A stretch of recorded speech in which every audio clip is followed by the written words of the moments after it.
June 2nd, 1943. A dusty train platform in Aliceville, Alabama. Population 1,500. The Alabama sun is climbing toward 90 degrees.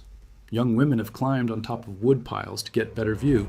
Families are standing behind the Southern Railway tracks. The townspeople have been told to stay indoors, but few of them have listened, because the trains pulling in today are not carrying passengers. They're carrying enemies. The doors open, and the people of Aliceville see something they were not prepared to see. They had expected monsters. What they see instead are young men, some of them teenagers, sunburned, wounded, starving, so thin that their uniforms hang on them like laundry on a line. Veterans of Field Marshal Erwin Rommel's Afrika Korps, survivors of the Tunisian surrender 3 weeks earlier, when 275,000 German and Italian soldiers had capitulated at Tunis after running out of food, fuel, and ammunition in the desert. One of the men stepping off a similar train later that year would be an 18-year-old private named Heino Eriksson, formerly of the 22nd Panzer Grenadiers, recently sick with dysentery.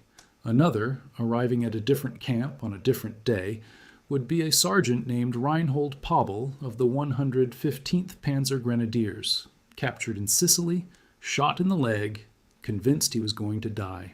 What all of these men shared was a simple expectation. They were enemies of the United States. Goebbels' propaganda ministry had told them that the Americans would starve them, shoot them, work them to death. They had been told to expect Siberia in English. What happened instead is one of the strangest stories of the Second World War. Within hours of their arrival at Camp Aliceville, those prisoners would sit down in a mess hall and be handed a simple meal: peanut butter on white bread, coffee, sugar if they wanted it. Many of them, according to documentation assembled by the Aliceville Museum and historian Ruth Beaumont Cook, would later describe it as the best meal they had eaten in years. And out in the town, just a few miles down the road, Aliceville residents could not buy sugar without a coupon. They could not buy coffee without a coupon. They could not buy beef, pork, butter, or cheese without turning over red stamps from their federal ration books. Their own sons and husbands, fighting in North Africa and Italy and soon enough in France, were eating K rations out of a tin. And the enemy prisoners in the camp up the road were eating meat 3 times a day. This is not a metaphor. This is documented policy. The German High Command, trying to manage a war on 2 fronts while feeding a military machine that was slowly starving to death, could not explain this. Their interrogators kept running into the same report. The Americans were feeding captured soldiers of the Third Reich better than the Third Reich was feeding its own soldiers in the field, better than the guards watching over them in American camps, better than American civilians could legally buy for themselves. Why? What kind of country does that? What kind of strategy is it to pour prime beef into the stomachs of enemies during the worst war in human history, while your own citizens are counting coffee beans? This is the question that will pull you forward through the next 5 chapters of this story, because the answer is not what you think. It is not about mercy. It is not about weakness. It is not about America being naive. It is about one of the most cold-blooded strategic calculations of the 20th century. And to understand it, you have to start on that dusty Alabama platform on June 2nd, 1943, with a slice of white bread and a spoonful of peanut butter, because that slice of bread was a weapon. It just didn't look like one yet. Part 1. To understand what the prisoners saw when they stepped off that train, you first have to understand what they had been through. The men of Rommel's Afrika Korps had been elite soldiers at the beginning of 1943. By May, they were skeletons in desert tan uniforms. Rommel himself had flown back to Germany in March, sick and defeated. The supply line across the Mediterranean had collapsed. By the final surrender on May 13th at Tunis, some Afrika Korps units had been on half rations for weeks. Others had been on quarter rations. Then came the ships. American Liberty ships, which had just delivered war supplies to North Africa, were heading home. Rather than sail empty, they were loaded with prisoners. The voyage took 2 to 3 weeks, and here, according to multiple prisoner memoirs, something unexpected happened. The food on the ships was substantial. Real bread, real meat, coffee. The prisoners had expected to be starved. Instead, They ate better crossing the Atlantic than they had eaten on the African front for months. When they reached the American coast, the shock deepened. Heino Erikson, in his memoir The Reluctant Warrior, published in 2001, described the moment he saw the Statue of Liberty from the deck of his transport. He had not known where he was being taken. When he saw the statue, he knew. Then came the trains. The prisoners were loaded onto Pullman cars, the same comfortable sleeper cars that American civilians paid premium fares to ride in. Some of the Germans, according to historian Arnold Kramer's 1979 book Nazi Prisoners of War in America, did not initially believe the Pullman cars were for them. Their own army had transported them across Europe in freight cars on wooden benches, sometimes standing. The Pullman cars had upholstered seats. Meals were served. The scenery scrolled past for days, wheat fields in the Midwest, endless unbombed cities at night, towns with streetlights still working, factories with their lights on. None of it looked like a country at war. Think about that for a moment. These were young men who had grown up in Nazi Germany being told that the United States was a decadent, collapsing capitalist society on the verge of ruin. What they saw out the windows of those Pullman cars was a country that looked, to their eyes, wealthier and more intact than Germany had been even before the war, before a single shot had been fired. And then came the camps. More than 500 of them would eventually be built across the United States, in almost every state except Nevada, North Dakota, and Vermont. By the end of the war, 425,000 Axis prisoners would be held in those camps, the vast majority of them German. The first Great Wave, the Africa Corps men, went to places most Americans today have never heard of. Camp Aliceville in Alabama, Camp Hearn in Texas, Camp Shelby in Mississippi, Camp Papago Park in Arizona, Camp Trinidad in Colorado, Fort Robinson in Nebraska, Camp Ellis in Illinois. At Aliceville alone, more than 6,000 German prisoners would eventually be held, 4 times the population of the town itself. Here is where the food story begins in earnest. The first meal served to new arrivals at Aliceville, according to museum records preserved in Pickens County, was deliberately simple: peanut butter on white bread, coffee. The reason for the simplicity was medical. Many incoming POWs were malnourished, and giving starved men rich food can kill them. Refeeding syndrome was not a new concept in 1943, so the Americans started with gentle carbohydrates and proteins, but even that simple meal was extraordinary. German soldiers were used to dark, coarse military bread that contained sawdust in the worst periods. American white bread, refined and slightly sweet, was something many had never tasted in their lives. And the coffee. Since November 1942, American civilians had been rationed to less than 1 cup of coffee a day per adult, according to National Park Service documentation. Coffee rationing lasted until July 1943. In the Aliceville mess hall, there was no ration. The prisoners drank as much as they wanted. Some, believing this could not last, began to hoard. Across multiple camps, an interesting behavior emerged. The POWs, remembering hunger on the African front, began burning or burying their leftover food behind the mess halls. Their reasoning was straightforward. They believed the Americans would eventually cut the rations, and they wanted the Americans to see empty plates. They wanted to hide the surplus. At one Aliceville site, the buried food eventually sprouted corn kernels that had passed undigested, and the next summer, corn stalks grew behind the kitchens where prisoners had secretly discarded what they could not eat. Let me give you the number that explains the scale of this. One anonymous German prisoner, quoted widely in sources, including the Wikipedia entry on German prisoners of war in the United States, put it this way. When captured, he weighed 128 pounds. After 2 years as an American POW, he weighed 185 pounds. He described getting so fat you could no longer see his eyes. That is not a joke. That is a nearly 60-pound weight gain in captivity during a world war in a camp run by his enemies.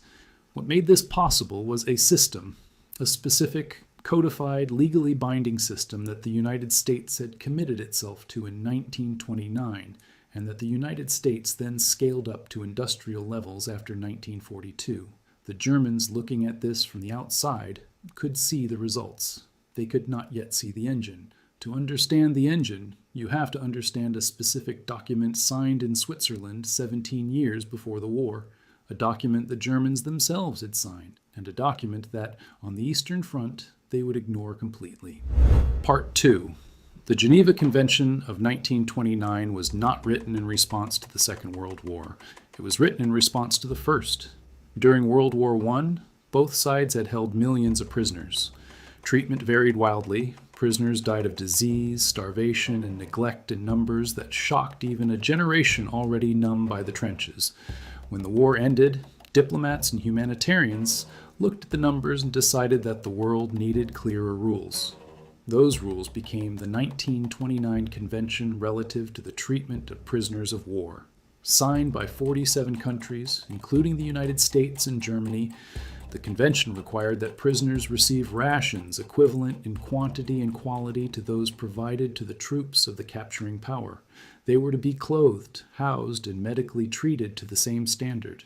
They were to be paid for any labor they performed, and they were to be protected from exposure to enemy propaganda. The Americans, in drafting their own War Department policy after Pearl Harbor, went beyond the letter of the text. The office of the Provost Marshal General, which would ultimately oversee the 425,000 Axis prisoners held on American soil, interpreted the convention strictly and added layers of procedural detail.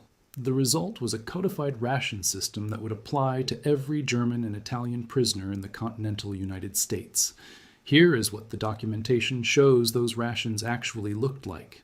According to research compiled by Nichols State University and the Louisiana Historical Association, the standard daily breakfast for German POWs at several Louisiana camps consisted of cereal, usually cornflakes, with toast, jam, eggs, and coffee. Lunch featured items like pork roast, carrots, and potato salad. Dinner included meat, vegetables, and often dessert. At Camp Trinidad in Colorado, according to documentation collected by History Colorado, a ration for one prisoner cost the United States government 25 cents per day. That was a substantial sum in 1943 dollars, approximately the hourly wage of a factory worker. The menus at major camps, preserved in camp newspapers and official records, read like a catalog of wartime American abundance. Smoked meats, sausages, pig knuckles, fresh vegetables, butter, ice cream on holidays, beer coupons that allowed prisoners to buy bottled beer from camp canteens for 10 cents each, cigarettes, 2 packs per day per man, distributed as part of the standard ration. Now hold those items in your mind. Meat, butter, sugar, coffee, cigarettes, beer.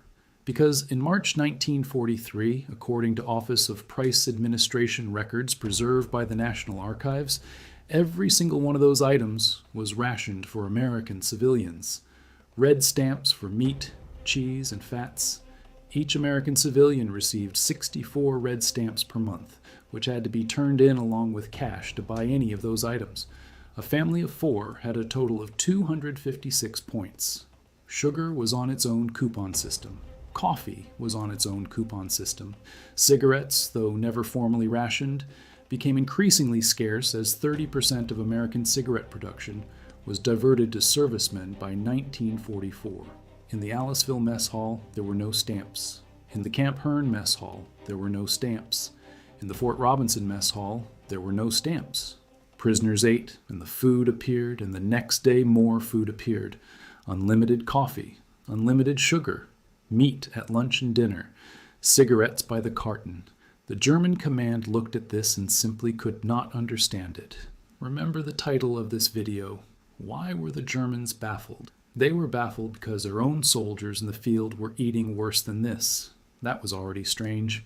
What was stranger was that the American civilians, the taxpayers paying for the whole system, were also eating worse than this.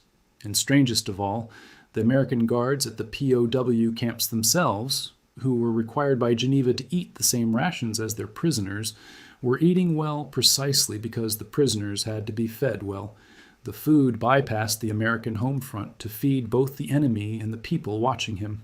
This was the inversion the Germans could not solve. In their own system on the Eastern Front, they had done the opposite with Soviet prisoners. The Nazi regime had declared that because the Soviet Union had not ratified the 1929 convention, the convention did not apply. By early 1942, according to Holocaust Encyclopedia documentation, roughly 3 million Soviet POWs had already died in German captivity, most by starvation. The official bread ration for Soviet prisoners in some camps was less than 5 ounces a day, and the bread itself was cut with wood flour, literally sawdust. The Germans understood hunger as a weapon. They used it.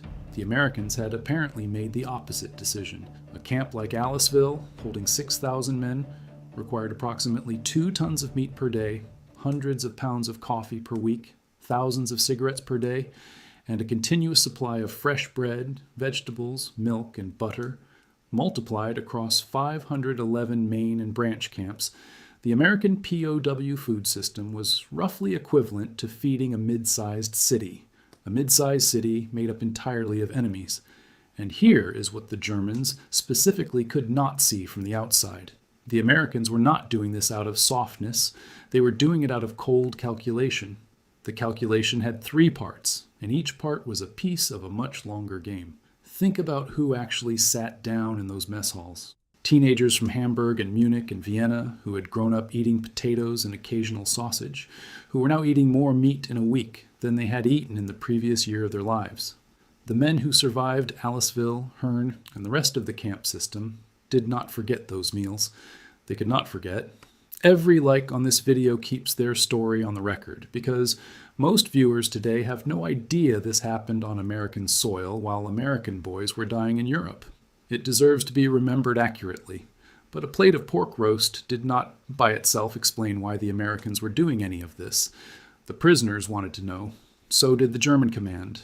So did the American public, which was starting to get very, very angry about what it saw, and the anger would turn into a national scandal before 1944 was over.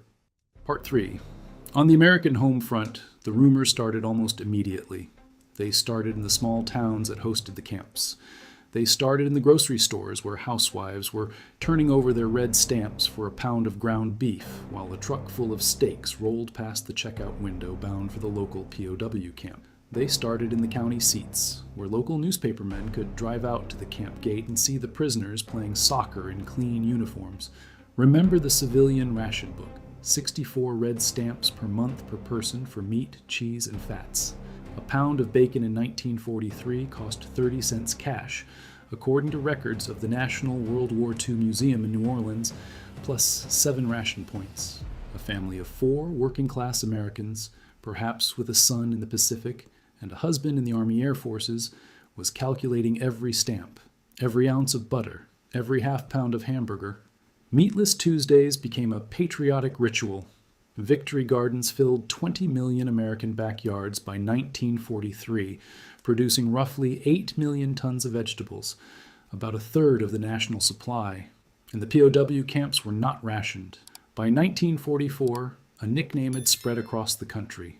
Some Americans started calling the camps the Fritz Ritz. The term was sarcastic, contemptuous, and very widely used. Historian Gregory Sumner at the University of Detroit Mercy documented the spread of this nickname and the underlying resentment in his book Michigan POW Camps in World War II. Newspapers across the country printed letters to the editor asking why the enemy was living in what sounded like a resort. Headlines appeared. The HistoryNet archive preserves examples such as "Our Pampered War Prisoners." Congressional hearings were convened. The charge of coddling was not a fringe complaint. It was a mainstream American grievance. The pressure reached the military leadership. In testimony before the House Committee on Military Affairs, Brigadier General Blackshear Morrison Bryan, the Assistant Provost Marshal General, defended the policy publicly. According to academic research preserved at East Tennessee State University, Bryan argued that interrogations of voluntarily surrendering Germans were producing intelligence suggesting that German soldiers were surrendering in part because they had heard about the treatment of prisoners in the United States. Good food, he argued, was not a luxury. It was a weapon that drew enemy soldiers out of the fight and into captivity. But the home front anger was real, and in the second half of 1944, the War Department started making adjustments. On July 1st, 1944, according to research at History Colorado, the Army instituted a food conservation program within the internment camps. In February 1945, the food policy was tightened again, with substitutes introduced for sugar, butter, and beef.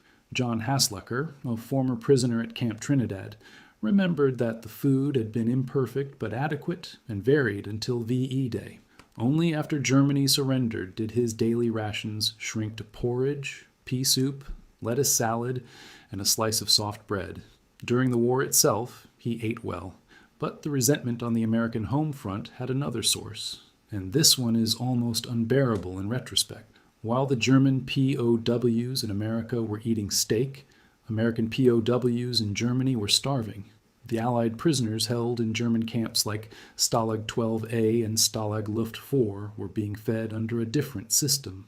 German POW camp commandants, facing a collapsing wartime economy, had calculated a minimum ration designed to keep Anglo-American prisoners alive without breaking the Reich's food supply.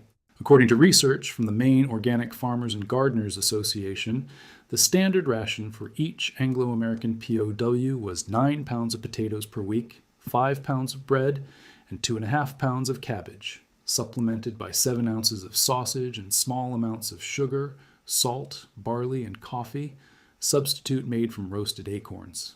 That ration would keep a man alive? Barely. Red Cross parcels made the difference between survival and death, and when Allied strafing of German railway lines in late 1944 began interrupting the parcel deliveries, the camp rations collapsed further. Private First Class Ara Dedeyan of the U.S. Army's 106th Division, captured during the Battle of the Bulge in December 1944, described what he received after the German rail system broke down. Breakfast was 1 slice of black bread and hot water flavored to resemble coffee. Dinner was 1 slice of bread and a soup that Dedeyan described as mostly hot water with turnip or cabbage fragments, occasionally containing a piece of potato if the prisoners were lucky. Dedeyan was 5'4" and lost 50 pounds during his captivity. Now stack that against Camp Aliceville in the same winter of 1944 to 1945. In Aliceville, German prisoners were eating pork roast, potato salad, bread, butter, and dessert. In Stalag 9B, American prisoners like Dedeyan were eating hot water. The American public, as word of this asymmetry reached home through newspapers and returning wounded, grew furious. The father of an American POW starving in Germany did not enjoy reading that the German prisoners working the cotton field outside of town were eating pork chops at lunch. The mother of a Marine captured on Wake Island did not enjoy turning in ration stamps at the butcher so that Wehrmacht veterans could eat steak, and yet the American military did not change the policy. Even as the coddling controversy reached Congress, even as newspapers printed furious editorials, even as the evidence of German mistreatment of American POWs mounted, the Geneva Convention rations were maintained through the end of the war. Adjusted? Yes. Tightened? Yes. Abandoned? No. Why not? This is the part that makes the story stop being about food and start being about strategy. Because if you are a policymaker in Washington in 1943, you know something very few civilians know. You know that the German army is capable of killing American prisoners in retaliation for any American mistreatment of German prisoners. Every calorie given to a Luftwaffe pilot in Alabama is, in a sense, a calorie of insurance for a B-17 crewman in a Stalag. German officers reading reports about Camp Aliceville might, perhaps, think twice before executing a downed American flyer. And you know something else. Among the 400,000 young Germans riding trains across the American landscape in Pullman cars, eating steak, drinking coffee, reading American books, and watching American movies in camp theaters, there are tens of thousands of minds that might be reachable. Young men who had been conscripted as teenagers, who had been fed Nazi propaganda since they were in short pants, and who were now, for the first time in their lives, sitting inside a functioning democratic country during an active war. The Americans had a plan for those minds. The plan was probably illegal under the exact convention that guaranteed the food. Part 4. The plan started quietly in the fall of 1943, just as the first full wave of Afrika Korps prisoners was settling into camps. Inside the office of the Provost Marshal General, a new unit was created. It was called the Special Projects Division, abbreviated SPD. It was directed by a small group of American university professors, assisted by a handful of German-speaking officers, and its mission was not publicly advertised. According to research at East Tennessee State University and documentation preserved in the National Archives, the SPD's existence was kept deliberately quiet for 3 reasons. First, the program probably violated Article 17 of the Geneva Convention, which barred exposing prisoners to propaganda. Second, the American government feared that if the Germans learned about it, they might retaliate against American POWs. Third, the Americans running the program expected most prisoners to reject overt re-education. They wanted the work to feel like something else, not reprogramming, more like exposure. Exposure to libraries with books that had been banned by the Nazis since 1933. Exposure to newspapers that criticized their own government. Exposure to American daily life filtered through camp newspapers, camp lectures, camp films, and camp theater performances. One of the core outputs of the SPD was a German-language newspaper called Der Ruf, meaning the call. It was printed at Fort Philip Kearny in Rhode Island beginning in the spring of 1945, edited under American supervision by sympathetic prisoners, and distributed to every major POW camp in the United States. The editors included 2 men who would go on to become enormously influential in post-war West German culture, Alfred Andersch, and a former Wehrmacht soldier named Hans Werner Richter. Richter is worth pausing on. He had been captured by American forces near Monte Cassino in 1943. He had grown up in a fishing family on the German island of Usedom. He had joined the Communist Party briefly in his 20s, been arrested by the Gestapo in 1940 on suspicion of pacifist activities, and then been drafted into the Wehrmacht. In American captivity, he became one of the key voices in the prisoners' newspaper. After the war, he returned to Germany and founded Group 47, the single most important literary circle of the post-war West German Republic.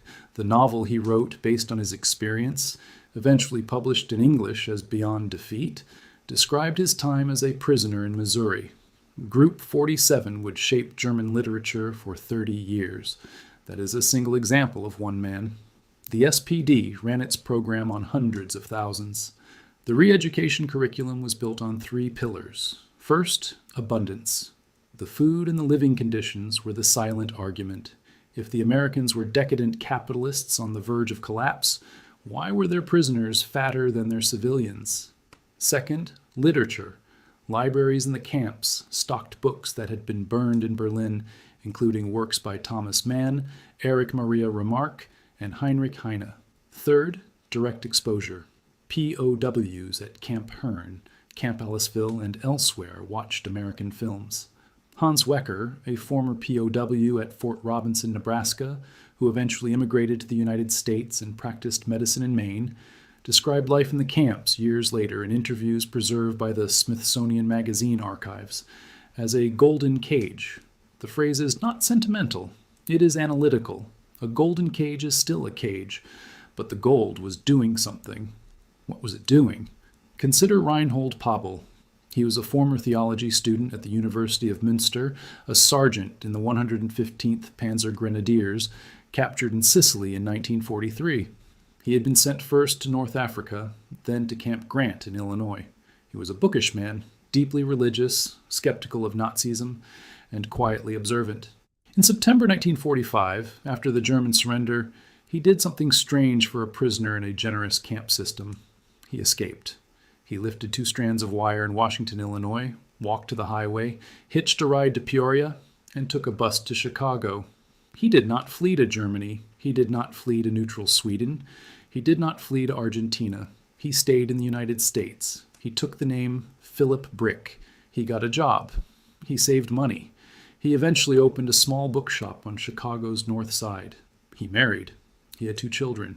He lived as an American for nearly 8 years before the FBI finally tracked him down in 1953.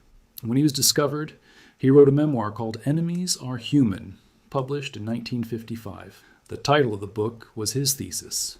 His experience as an American prisoner had convinced him that the propaganda he had been raised on in Germany was false, that Americans and Germans were individual human beings divided only by ignorance and wartime fiction, and that the war had been a catastrophe produced by men who did not know each other.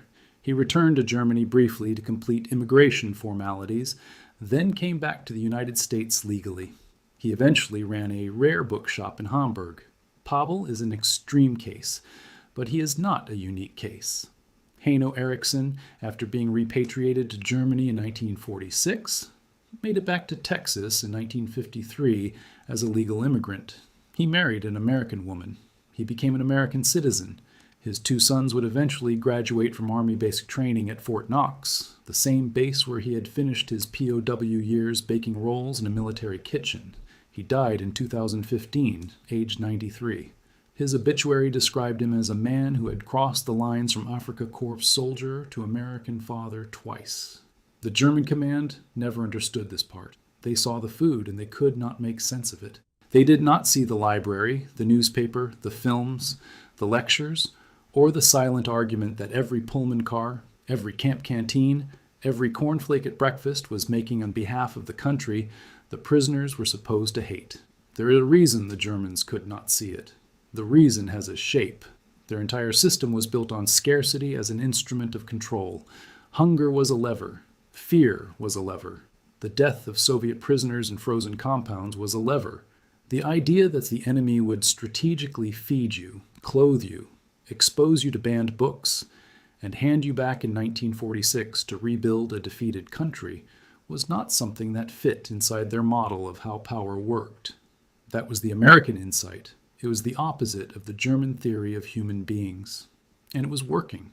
If your father, your grandfather, your uncle, or any family member served in the Second World War, either as an American GWI or as a German soldier who ended up in an American camp, the comments section under this video is where their stories belong. Which camp? Which unit? What did they tell you, if they ever talked about it? Those first-hand memories are the evidence that no archive can replace, and they deserve to be set down while there is still anyone alive who remembers. But the full verdict on this strategy was not visible in 1945. It would take another decade to see what the food had actually done, and the verdict, when it arrived, would redraw the map of Europe. Part 5. By the middle of 1946, the last German prisoners on American soil were being loaded onto ships for return to Europe. The final group, according to research by the Society for Military History, sailed from New Jersey on July 26, 1946. Most of them did not go directly home. Under a post-war agreement pushed by the Truman administration, tens of thousands of former American-held POWs were transferred temporarily to France and Britain, where they were put to work rebuilding farms and cities ruined by the war they had helped fight. For some of those men, the second captivity was harsher than the first. Camp food in France in 1946 was not Camp Aliceville food in 1944. But when they finally went home, something unusual started happening in the towns and villages they returned to. They talked. They talked about the food. They talked about the Pullman cars. They talked about the white bread and the coffee and the cigarettes and the chocolate. They talked about watching American films inside the wire and seeing a version of America that contradicted everything Goebbels had told them. They talked about the books that had been banned in Berlin being available in paperback in the camp library at Fort Robinson. They talked about guards who, for the most part, had not beaten them, had not humiliated them, had not starved them. This quiet testimony, delivered in beer halls and kitchens and workplaces across occupied Germany in 1946 and 1947, mattered enormously, because at that exact moment, the United States and the Soviet Union were each trying to convince the German population that their version of the post-war world was the right one. The Soviet zone had food shortages, political purges, and the first signs of what would become East Germany. The American zone had the Marshall Plan, which would be announced in June 1947, and would pump approximately $13 billion of reconstruction aid into Western Europe over the next 4 years. The German civilians, hearing both pitches, had a unique data source for evaluating them. They had their returned sons, brothers and husbands. Hundreds of thousands of men who had spent 2 or 3 years inside the United States, eating Iowa corn and Texas beef, sleeping in clean barracks, working in Colorado sugar beet fields for wages. Those men were not, for the most part, speech makers. They were not political organizers. They did not write op-eds, but they were an enormous human data set. And what they said, in private, to everyone they knew, was that the Americans had treated them like human beings. The country had been wealthier than Goebbels had claimed. The workers had not been grinding their teeth under plutocratic chains. The food had been better than anyone at home had seen since before the war. The Soviet Union had nothing comparable. Of the Germans taken prisoner on the Eastern Front, according to multiple estimates, well over 1 million never came back. The survivors who did return carried very different stories. Those stories also traveled. They also shaped how Germans chose between East and West in the decisive late 1940s. This is the verdict on the Fritz Ritz controversy. The American civilians who wrote angry letters to the editor in 1944 were not wrong on the facts. They were correct that the prisoners were eating better than they were.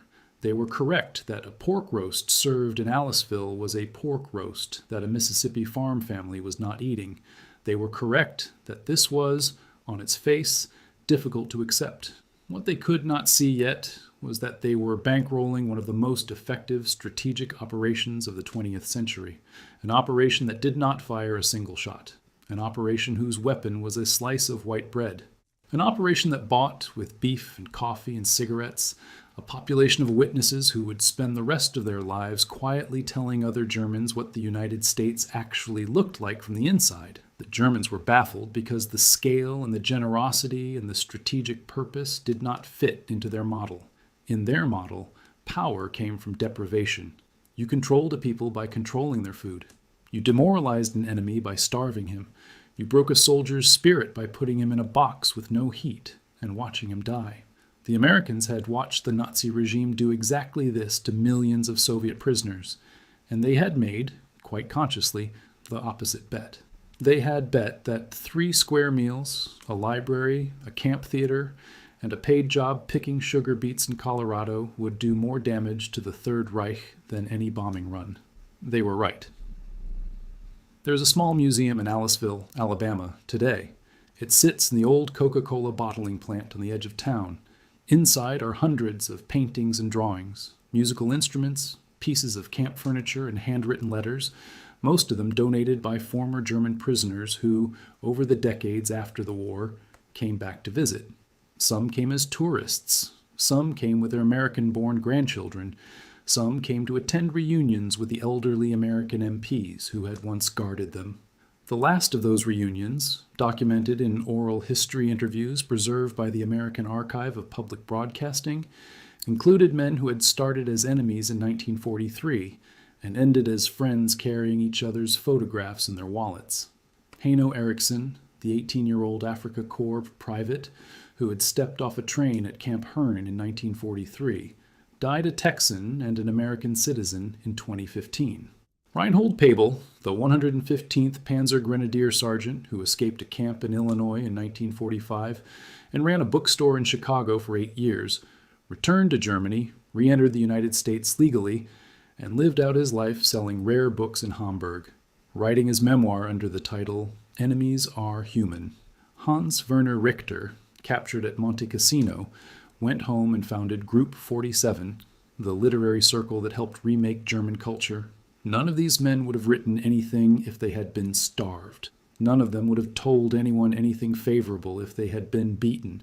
None of them would have returned to the United States by choice if the Americans had poisoned them with resentment. The German command could not explain the food because the food was not really about the food. The food was a message. The message said, in language that did not require translation, that the country fighting them was confident enough, rich enough, and patient enough to feed its enemies better than its enemy's own government was feeding its soldiers, and that this same country was going to win the war. Every plate of pork roast at Camp Hearn was a small demonstration of a truth that American politicians could have spoken in speeches and never been believed. This is why the Fritz Ritz controversy, in hindsight, was a kind of national gift. American civilians, bitter and resentful, gave up their red stamps and ate casseroles made with cottage cheese. Their ration books were the bill for the operation. Those ration books paid for a silent strategic weapon that the Germans never learned how to counter. If this forensic account of the American POW system gave you something you had not known before, hit the like button.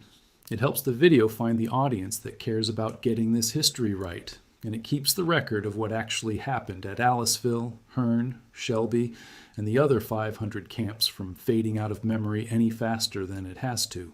Subscribe if you want the next chapter, because the story of what these returned prisoners did to shape the post-war West German Republic is even stranger than the story of how they got fat in Alabama. War is not always won by the side with the biggest guns. Sometimes it is won by the side that understands, earlier and more clearly, what a slice of white bread can do when it is handed to the right hungry man at the right hungry moment.